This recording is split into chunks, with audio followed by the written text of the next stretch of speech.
إن الحمد لله نحمده ونستعينه ونستغفره ونعوذ بالله من شرور أنفسنا ومن سيئات أعمالنا. من يهده الله فلا مضل له ومن يضلله فلا هادي له، وأشهد أن لا إله إلا الله وحده لا شريك له، وأشهد أن محمدًا عبده ورسوله. يا أيها الذين آمنوا اتقوا الله حق تقاته ولا تموتن إلا وأنتم مسلمون.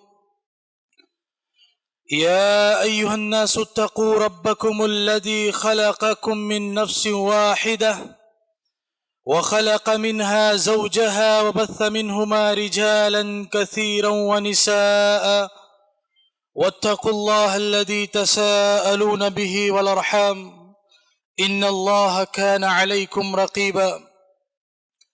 يا أيها الذين آمنوا اتقوا الله وقولوا قولا سديدا يصلح لكم أعمالكم ويغفر لكم ذنوبكم، ومن يطع الله ورسوله فقد فاز فوزا عظيما.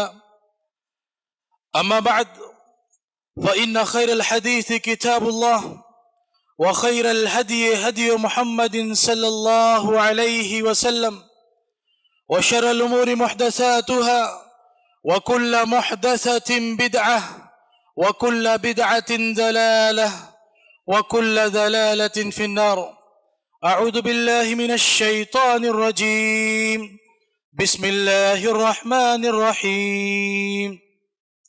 وَلَقَدْ خَلَقْنَا الْإِنسَانَ وَنَعْلَمُ مَا تُوَسْوِسُ بِهِ نَفْسُهُ وَنَحْنُ أَقْرَبُ إِلَيْهِ مِنْ حَبْلِ الْوَرِيدِ إِذْ يَتَلَقَّى الْمُتَلَقِّيَانِ عَنِ الْيَمِينِ وَعَنِ الشِّمَالِ قَعِيدٌ مَا يَلْفِظُ مِنْ قَوْلٍ إِلَّا لَدَيْهِ رَقِيبٌ عَتِيدٌ وَجَاءَتْ سَكْرَةُ الْمَوْتِ بِالْحَقِّ ذَلِكَ مَا كُنْتَ مِنْهُ تَحِيدُ. وقال الله تعالى في موضع آخر: يا أيها الذين آمنوا اركعوا واسجدوا واعبدوا ربكم وافعلوا خير لعلكم تفلحون. وقال النبي صلى الله عليه وسلم: من أحدث في أمرنا هذا ما ليس له منه فهو رد. حاضرین جمعہ، بزرگوں، نوجوانوں، پردہ نشین مائیں اور بہنیں، سب سے پہلے تمام قسم کی تعریفیں، حمد و ثنا، بڑائی اور بزرگی اس اللہ وحدہ لا شریک کے لیے لائق اور مناسب ہیں، جو اکیلا، تنہا، ساری کائنات کا خالق، مالک، پالنہار، مدبر اور رازق ہے۔ بعدہ درود و سلام کی بارش ہو تمام انبیاء کرام پر، خصوصاً ہمارے آخری نبی جناب محمد رسول اللہ صلی اللہ علیہ وسلم پر۔ حضرات، اللہ رب العالمین نے اپنے بندوں پر جو عظیم انعامات کیے ہیں، ان میں ایک بہت بڑی نعمت یہ ہے کہ وہ بندوں کے لیے نیکی اور بھلائی کے خاص موسم اور مواقع عطا کرتا ہے۔ ایسے بہترین مواقع، ایسے بہترین لمحات جن میں انسان محنت کر کے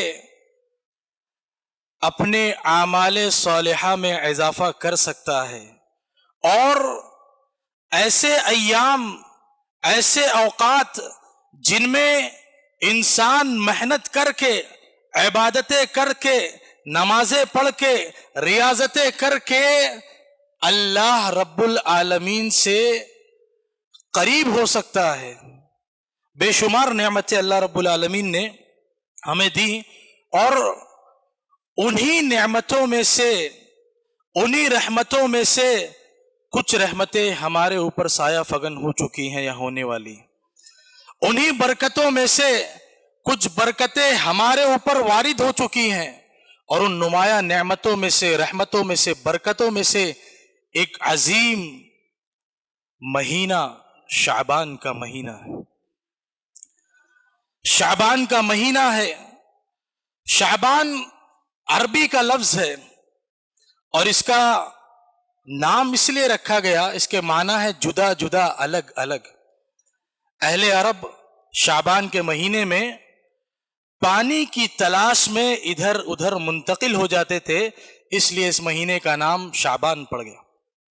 تاریخی لحاظ سے آپ دیکھیں تو شعبان میں دو اہم واقعات ہوئے، دو اہم چیزیں ہوئیں. پہلی چیز تحویل قبلہ، قبلے کی تبدیلی. آپ جانتے ہیں کہ شروع اسلام میں ہمارا قبلہ مسجد اقصی تھا، بیت المقدس، اور بعد میں پھر وہ قبلہ چینج ہوا اور خانہ کعبہ ہو گیا. تو قبلے کی جو تبدیلی ہوئی، تحویل قبلہ کا جو واقعہ ہوا، وہ سن 2 ہجری شعبان کے مہینے میں ہوا. اللہ کے رسول صلی اللہ علیہ وسلم کی خواہش تھی کہ قبلہ خانہ کعبہ پھر سے ہو جائے. اللہ رب العالمین نے سن 2 ہجری میں شعبان کے مہینے میں حکم دیا قبلے کی تبدیلی کا، اور اس کے بعد سے قبلہ بیت اللہ خانہ کعبہ ہو گیا. اور دوسرا واقعہ، دوسری چیز جو اس مہینے میں ہوئی، وہ روزے کی فرضیت ہے، رمضان کے روزوں کی فرضیت. رمضان کے روزے سن 2 ہجری شعبان کے مہینے میں فرض ہوئے. اور یہ آیت جو ابھی رمضان آنے کے بعد ہم سنا کریں گے اور سنتے رہتے ہیں، یا ایھا الذین آمنوا کتب علیکم الصیام کما کتب علی الذین من قبلکم لعلکم تتقون، یہ آیت اسی حکم کے وقت نازل ہوئی، شعبان کے مہینے میں نازل ہوئی. میرے بھائیوں، ہم اور آپ حرمت والے مہینے رجب کے اختتام اور شعبان کی دہلیز پر کھڑے ہیں. آخری چل رہا ہے رجب کے مہینے کے بالکل آخر میں چل رہے ہیں، اور شعبان بالکل آغاز ہونے والا. یہ مہینہ ہم سب مسلمانوں کے لیے، ہم سب مسلمانوں کو رمضان کی قربت یاد دلاتا ہے. اس مہینے میں ایمان کی خوشبو مہکتی ہے جو رمضان کے قریب آنے کی بشارت دیتی ہے.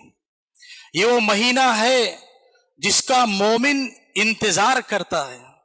یہ وہ مہینہ ہے جس کے لیے مومن خاص پرواہ کرتا ہے. یہ وہ مہینہ ہے، یہ مہینہ قرأت قرآن کا مہینہ ہے. یہ مہینہ اعمال، اللہ رب العالمین کی بارگاہ میں اعمال اٹھائے جانے کا مہینہ ہے. یہ مہینہ رمضان کی تیاری اور مشق کا مہینہ ہے. کیا ہم لوگ اس مہینے کی آمد کے لیے تیار ہو گئے؟ کیا ہم نے اس مہینے کی آمد کو سمجھ لیا ہے؟ کیا ہم نے اس مہینے کی قدر و قیمت کو محسوس کیا ہے؟ پتہ چلتا ہے کہ بہت سارے لوگ اس چیز کے تعلق سے کوتاہی میں نظر آتے ہیں، غفلت نظر آتی ہے. کیوں؟ اس کی قدر و منزلت سے ہم غافل ہیں، اس کے مقام اور مرتبے سے ہم غافل ہوتے ہیں. جبکہ ہم جانتے ہیں میرے بھائیوں کہ غفلت کے وقت، لاپرواہی کے وقت عبادتوں کا، نیکیوں کا ثواب بڑھ جاتا ہے. نیکیوں کا ثواب غفلت کے وقت، فتنوں کے وقت، انتشار کے وقت بڑھ جاتا ہے. اللہ کے نبی صلی اللہ علیہ وسلم نے فرمایا العبادت فی الحرج کہجرت الیہ، کہ فتنوں کے وقت، غفلت کے ایام میں، انتشار کے ایام میں عبادت کرنا، نیکیاں کرنا، یہ میری طرف ہجرت کرنے کے برابر ہے. ہجرت کتنی بڑی چیز ہے. اللہ کے نبی صلی اللہ علیہ وسلم کہہ رہے ہیں کہ غفلت کے ایام میں، فتنوں کے ایام میں عبادت کرنا، عبادتوں میں لگنا، نیکیاں کرنا، یہ میرے پاس میری طرف ہجرت کرنے کے برابر ہے. حرج سے مراد غفلت اور فتنے کے ایام ہیں، انتشار کے ایام ہے. اور غفلت کے وقت کی عبادتیں کیا ہو سکتی ہیں؟ رات کو قیام اللیل کیا جائے جب لوگ سو رہے ہوں، دن میں روزے رکھے جائیں جب لوگ افطار کر رہے ہوں، لوگ جب باتیں کر رہے ہوں تب ذکر کیا جائے اللہ رب العالمین کا، قرآن کی تلاوتیں کی جائیں، اللہ کا ذکر کیا جائے.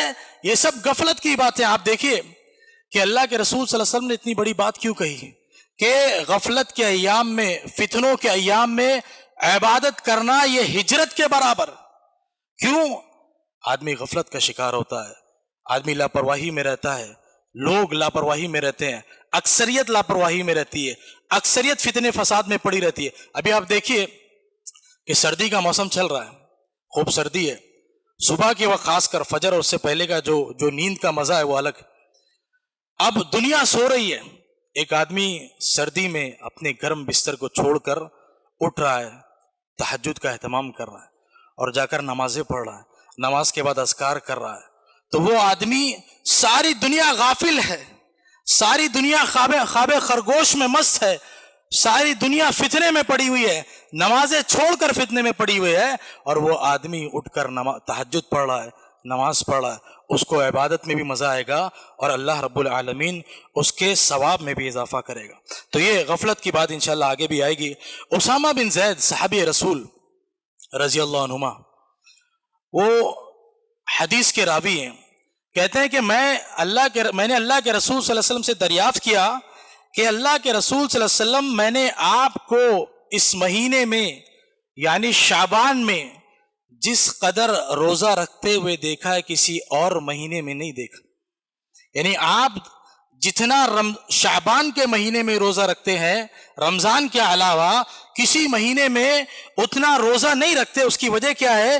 تو اللہ کے رسول صلی اللہ علیہ وسلم نے فرمایا ذاک الشہر یغفل الناس عنہ بین رجب و رمضان وهو شہر ترفع فیہ الاعمال الى رب العالمین فاحب ان یرفع عملی وانا صائم۔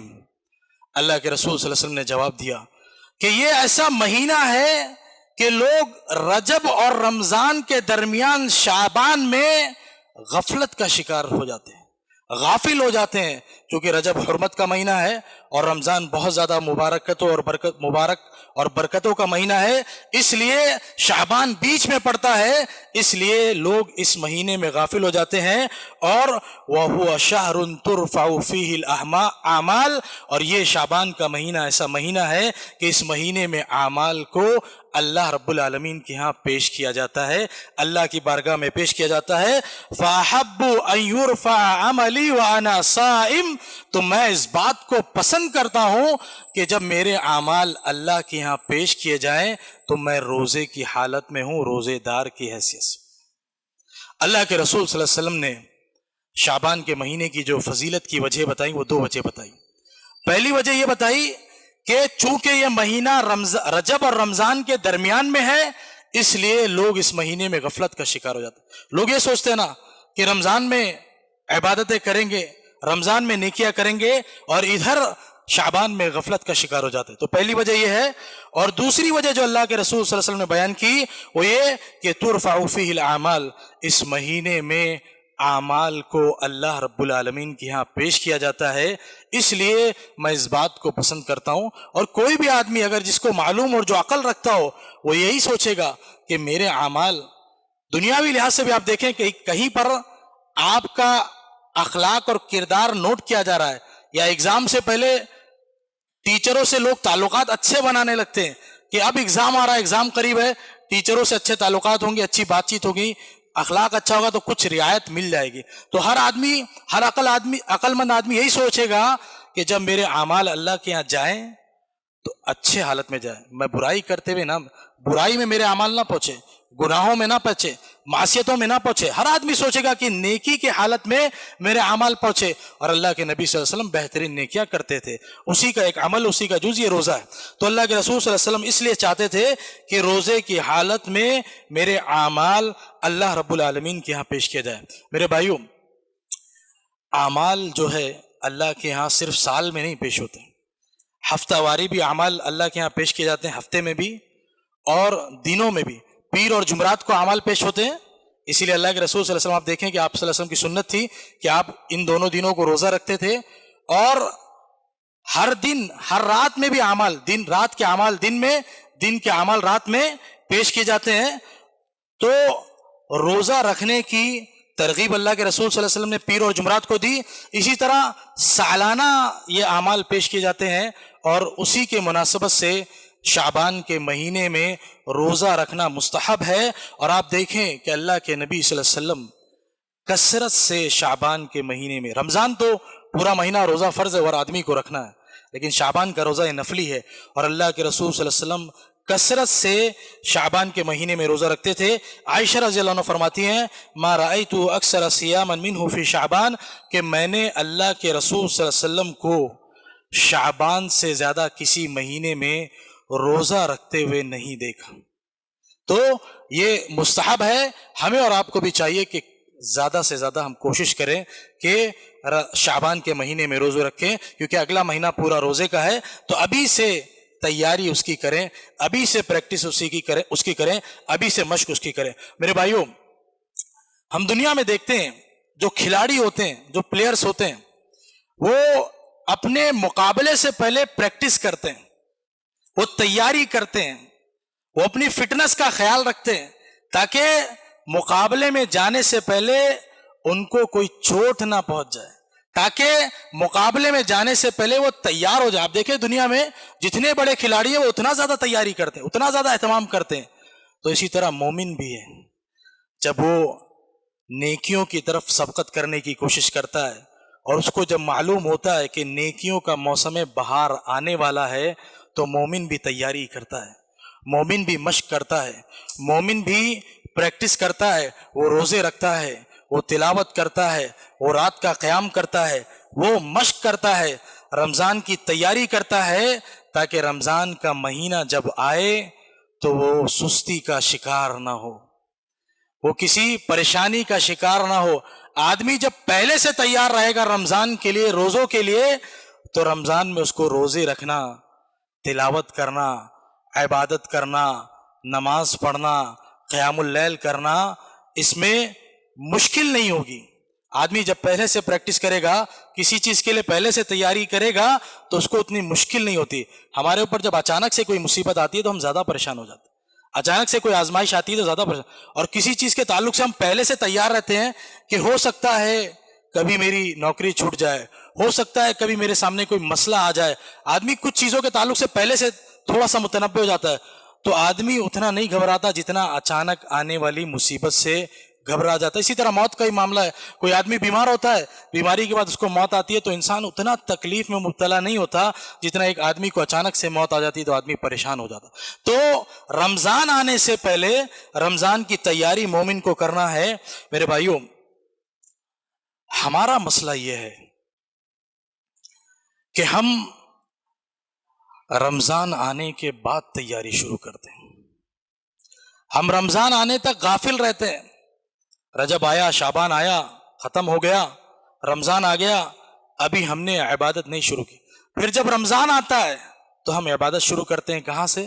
صفر سے، زیرو سے۔ پھر دھیرے دھیرے ہم آگے بڑھتے ہیں، اور یہاں تک جب ہم کو عبادت کی لذت محسوس ہونے لگتی ہے، عبادت کا ٹیسٹ ہم کو ملنے لگتا ہے، عبادت، قیام، روزہ، تلاوت جب ہم کو اچھا لگنے لگتے ہیں، رمضان ختم ہو جاتا ہے۔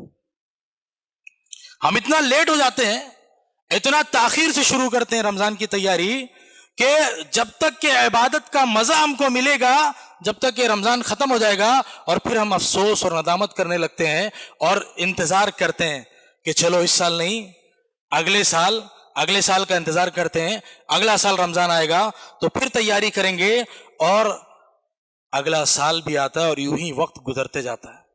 کل پہ ٹالنے سے کبھی کوئی عمل ہوتا نہیں ہے، اور پتہ نہیں کس کی زندگی میں اگلا رمضان آئے بھی کہ نہیں، اور یوں ہی ایک دن انسان کی زندگی ختم ہو جاتی ہے اور ہمیں وہ چیزیں، وہ عبادتیں، وہ کام کرنا، وہ موقع نصیب نہیں ہوتا۔ لہذا میرے بھائیوں، کوشش یہ کریں کہ ابھی شعبان شروع ہونے جا رہا ہے، آپ دیکھیں کہ صحابہ اور سلف، ان کو عبادت میں لذت کیوں محسوس ہوتی تھی؟ وہ عبادتیں اتنے جذبے کے ساتھ اور اتنے دوام کے ساتھ کیوں کرتے تھے؟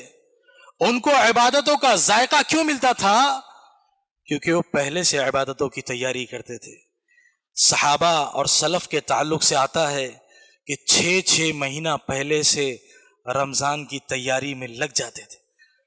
رمضان ختم ہوتا تھا تو 6 مہینے بعد تک رمضان کی عبادتوں کی قبولیت کے لیے دعائیں کرتے تھے، اور 6 مہینہ پہلے سے سلف اور صحابہ رمضان کے آنے کی تیاری کرتے تھے۔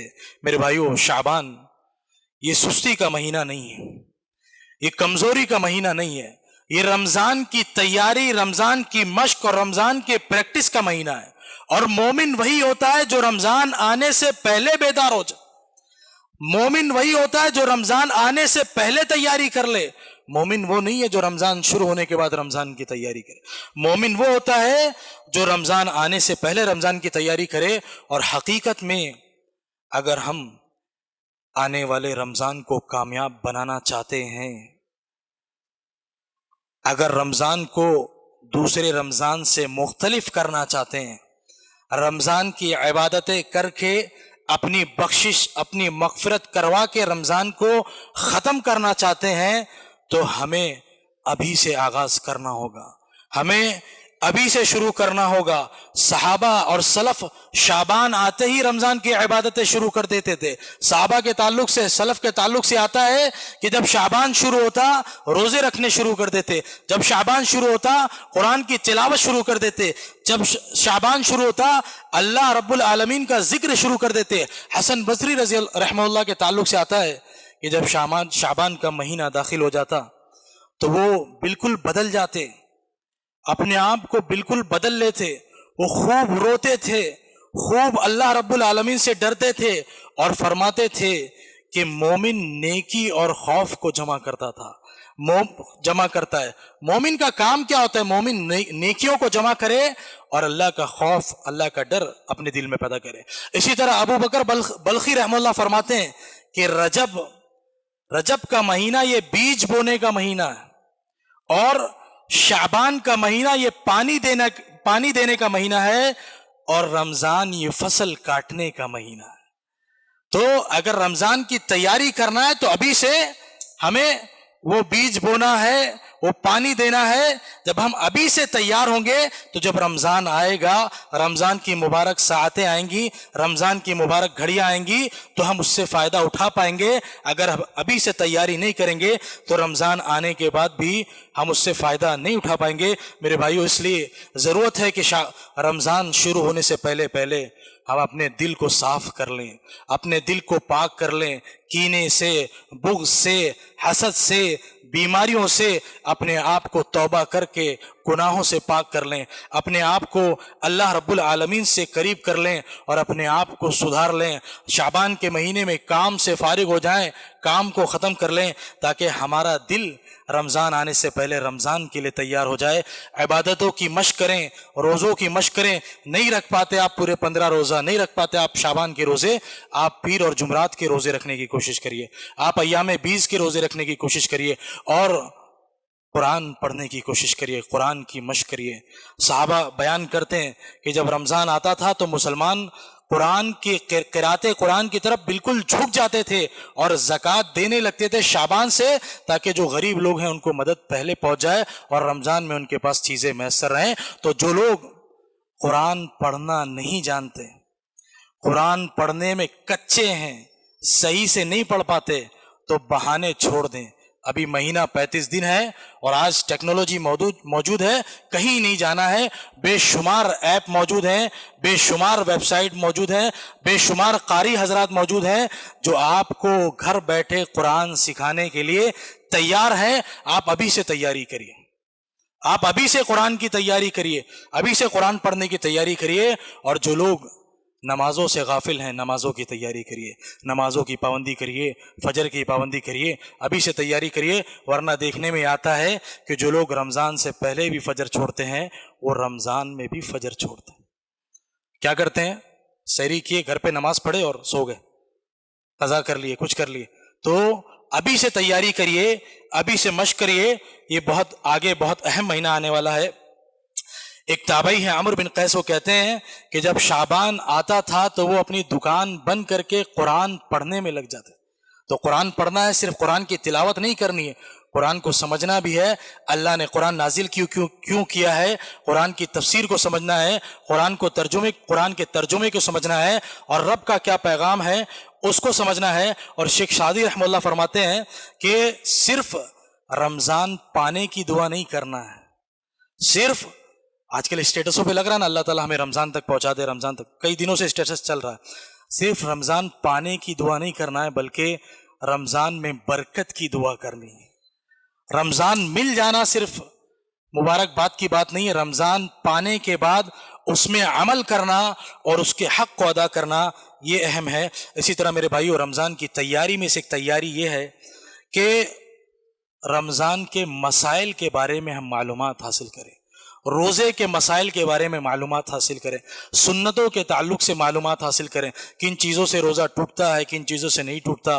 روزہ کیسے رکھنا، کیا کیا مسائل ہیں، اور رمضان شروع ہونے سے پہلے ہمیں معلوم ہونا چاہیے۔ اسی طرح کچھ تنبیہات ہیں۔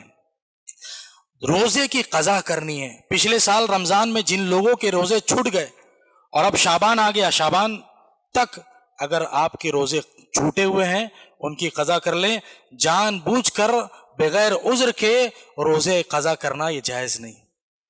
روزے چھوٹے ہوئے پچھلے رمضان میں کسی وجہ سے بیماری آ گئی یا عورتوں کے مخصوص مسائل کی وجہ سے ان کے روزے چھوٹ گئے تو اب بھی چھوٹے ہوئے ہیں، شعبان رمضان کے آنے سے پہلے ان روزوں کی قضا کرنی ضروری ہے۔ اسی طرح رمضان سے 1 یا 2 دن پہلے احتیاطاً روزہ رکھنا جائز نہیں ہے۔ چاند دکھے گا، رمضان آئے گا، چاند نہیں دکھا، 30 شعبان پورے کرنے ہیں، اس کے بعد روزہ رمضان شروع ہوگا، روزہ رکھنا ہے۔ اسی طرح شعبان کے مہینے کے لیے اللہ کے رسول صلی اللہ علیہ وسلم نے کوئی مخصوص دعا نہیں سکھائی ہے، کوئی مخصوص دعا نہیں سکھائی۔ وہ جو دعا پڑھی جاتی ہے اللہ مبارک لنا فی شعبان، وہ دعا ضعیف ہے۔ کوئی خاص دعا اللہ کے رسول صلی اللہ علیہ وسلم نے شعبان کے تعلق سے نہیں سکھائی ہے۔ اور ایک بات، 15 شعبان اور 15 شعبان کی رات اور اس دن جو کچھ ہوتا ہے اس پر آگے ابھی 2 ہفتے ہیں جمعہ کے، اس پہ بات آئے گی انشاءاللہ، لیکن 15 شعبان اور اس سے متعلق جو بدعات انجام دی جاتی ہیں، اللہ کے رسول صلی اللہ علیہ وسلم کی سنت اور صحابہ کے عمل سے کوئی بھی چیز ثابت نہیں ہے۔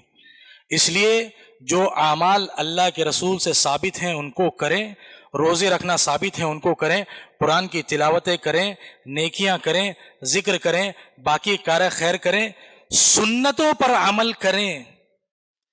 آپ سنتوں کو جب چھوڑتے ہیں تو بدعات کی طرف جاتے ہیں۔ بے شمار سنتیں ہیں جو اللہ کے رسول صلی اللہ علیہ وسلم کرتے رہے، صحابہ کرتے رہے، سلف کرتے رہے، ہم ان کو چھوڑ دے رہے ہیں۔ ہم شعبان میں روزے نہیں رکھ رہے، شعبان میں اور کام نہیں کر رہے، ہم اس 15 تاریخ کے پیچھے پڑ گئے ہیں جس کا قرآن و حدیث سے کوئی ثبوت نہیں ملتا ہے۔ میرے بھائیوں، بدعات سے اپنے آپ کو بچائیے۔ دیکھیے یہ شیطان کا فتنہ ہے کہ جب آپ سنتوں سے دور ہوتے ہیں تو وہ بدعات میں آپ کو گھیر لیتا ہے۔